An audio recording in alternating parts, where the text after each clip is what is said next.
Don't let this old fire die without hearing the truth from my lips. My bones ache, my hands tremble, and my heart feels heavy, but my voice, it still carries the weight of my story. You must listen, for what I'm about to tell you is not just about me, it's about betrayal, love turned to ash, and the loneliness of a mother cast aside by her own blood.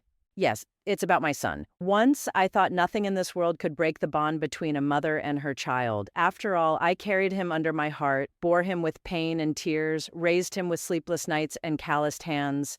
But time, child, time is cruel. It tests love. It bends loyalty, and sometimes it shatters everything you thought was unbreakable. I remember the day my son was born as though it were yesterday. The morning sky was gray, the wind howled, and yet inside my chest burned a warmth I cannot describe. When they placed him in my arms, so small, so fragile, with eyes that blinked at the world like it was too bright for him, my whole soul wrapped around him, I whispered to him, "You are mine, my joy, my life."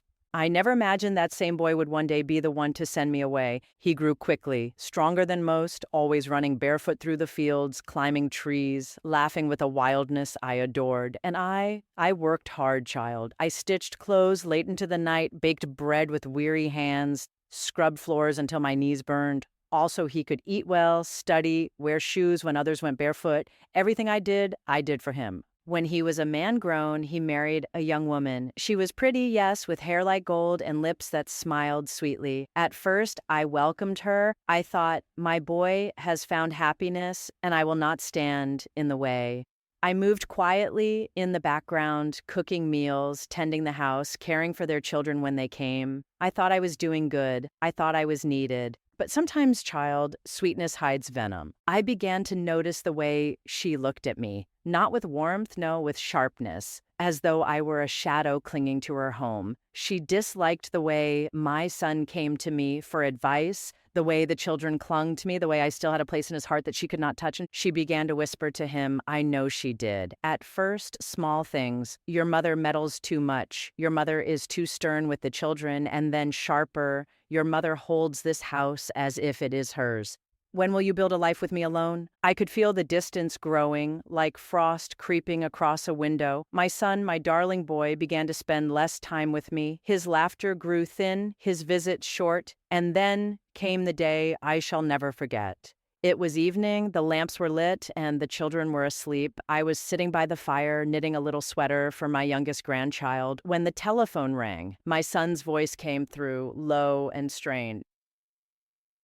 Mother, he said, not mama, not ma, the way he always had, just mother. Yes, my boy, I answered, my heart leaping, thinking he needed me. There was a pause, long and heavy. Then he spoke, words that struck me like knives. Mother, you cannot stay with us anymore. At first I thought I had misheard. What did you say, child? You cannot stay. My wife, she feels uncomfortable. She says it's time we have our home, just the two of us and the children. It's better if you live elsewhere. Ah, child, the silence that followed burned hotter than any fire. My hand trembled, my knitting fell to the floor. My own son, the one I had raised with love, was casting me aside like an old cloak. I asked him, voice shaking, is this truly what you want, or is this her wish? He hesitated, and that hesitation told me the truth. It's for the best, he said quickly. Please understand. We'll still visit, we'll still call. But I knew, child, I knew that once a door closes on a mother, it does not open again so easily. That night I packed my small bag, just a few clothes, a shawl, a box of old letters. My son did not even come to fetch me himself. He sent a driver to take me to a small room at the edge of town, and I sat there alone, staring at the walls that were not mine, the bed that did not carry my memories, the silence that felt heavier than any burden. And for the first time in my life, I felt something worse than pain. I felt unwanted. But child, Let me tell you this, loneliness is not empty number. It is full, full of whispers, of shadows, of memories that bite. That night, as I sat by the single candle in that room, I heard something. It was not the wind. It was a voice, soft, low, curling around me like smoke, cast aside, forgotten, left to rot. But you are not alone. I shivered, pulled my shawl close, whispered a prayer, but the voice did not fade. It laughed, a low, bitter laugh. Your son has turned from you, but I will not. I will stay. I will give you what they have stolen. And then, in the shadows of that lonely room, I saw something move, a figure, not man, not beast, but something in between. Eyes glowed faintly, like embers in the dark. I closed my eyes, told myself I was dreaming, that grief was playing tricks, but when I opened them again, the figure was still there, and it whispered, "Would you like them to regret what they've done to you?" Ah, child, my heart pounded, my breath caught, and in that moment, torn between sorrow and fury, I almost said yes. Almost. My child, you remember where we left the story? The mother, after hearing her own son's words, left his house with nothing but a small bag. Do you know what it feels like when the same child who once clung to your finger now tells you, "You cannot live with us anymore"? It is a pain deeper than any wound. That night was darker than usual. The street outside was silent, only the faint hum of the wind filling the emptiness. The mother walked slowly, each step heavier than the last. In her bag, she carried almost nothing. Puridawai, a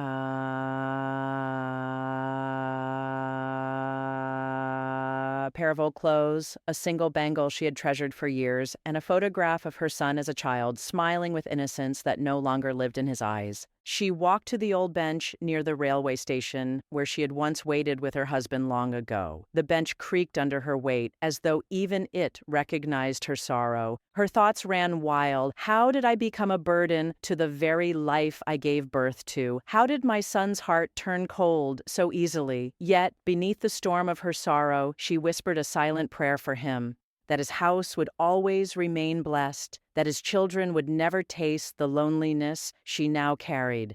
But, my child, do you know what happened next? That bench where she sat was not just any bench. An old man appeared, carrying a lantern dimly glowing in the night. His eyes were deep, filled with secrets of time. He looked at her and asked softly, "Mother, why do you sit here alone?"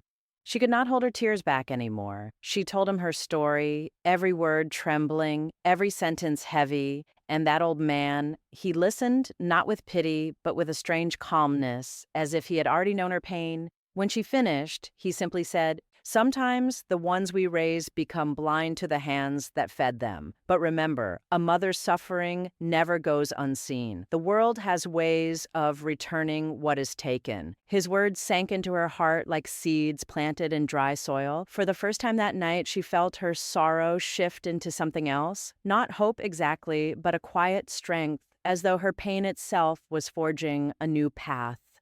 Days passed. She found shelter in a small broken-down hut at the edge of the town. Every morning, she would sit by the roadside, telling stories to little children who gathered around her. They would laugh, they would cry, they would cling to her sari and beg for more. To them, she became Dadi Amma, the storyteller, and though her son had abandoned her, she realized something powerful. Blood may reject you, but love will always find you again. But Beta, the story doesn't end there. Do you know what happens when the same son who cast his mother out faces the weight of his own choices? Fate has a strange way of turning. What the mother had lost, destiny was preparing to return, but not in the way anyone expected.